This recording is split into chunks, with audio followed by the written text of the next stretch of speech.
Manona ny fiadanan'ny tompo ho amintsika tsiraray avy izay manaraka izao fotoam-bavaka manokana izay tanterahantsika ankehitriny izao ny fiadanan'ny tompony ho amintsika tsiraray avy. Mpanohitra kristianina anankiray ao amin'ny boky antsoina hoe Diony Kristy dia nanoratra izao andalan-teny izao ny amin'ny atao hoe tanjon'ny vavaka izany. Diony Kristy 2:17 paragrafy 4. Tsy maintsy mivavaka mandrakariva isika raha te hitombo amin'ny finoana sy ny fahalalana. Ny fivavahana zany no mampitombo ny olona ho amin'ny finoana sy ny fahalalana an'Andriamanitra. Izay indrindra ny mampisy an'izao fandarana izao ary anasako anao hiaraka hanondrika andohanao ary hanakipy ny maso fa hivavaka isika. Andriamanitra tomponay tsara sy masina izay any an-danitra.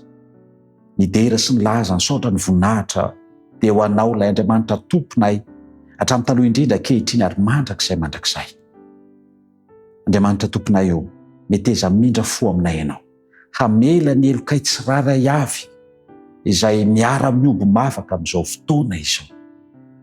Ankehitriny tompo malalo dia ny teninao nanambara fa raha miaika izay dia hamela ianao. Miaika izay Andriamanitra fa mpanota tsy mendrika ary meo antoka fa namelana ianao. Ankehitriny raha hitondram-bavaka ny manantena anankiray izay nangataka ny mba hidiranao an-tsehatra amin'ny fiainan'izy ireo satria manana fahasarotana amin'ny famelomana ny ankonana izy satria misy ny grevy ankehitriny dia tsy mahita asa izy mba handraisany vola hamelomana izany ankonana kambody kely izany.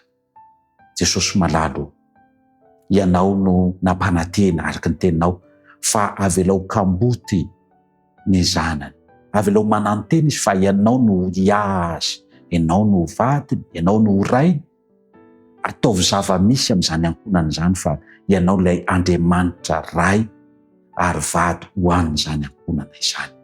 Ka dia tsy hatahotra izy ireo fa hatanjaka ny finoana ary hitombo ny fahalalana ianao ilay Andriamanitra mpiay ny vavaka ary mpamaly vavaka ary mitsinjo ny kambody sy ny manantena. Toavy sy tantera ao amin'izy ireo Andriamanitra ny sosiny tsara indrindra ary raha mety ianao dia vangio amin'ny fomba manokana izy ireo.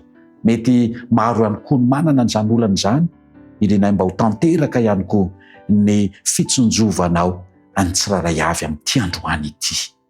Andriamanitra lehibe sy mahery ary be fitiavana ianao koa dia tanterao aminay ho zava-misy izany fiahiana avy aminao izany mba ho azo antoka ny hoavinay sy ny fiainanay. Tononona sy asandratry izany vavaka izany Andriamanitra noho ny amin'ny anaran'i Jesosy Kristy irery ihany. Amen.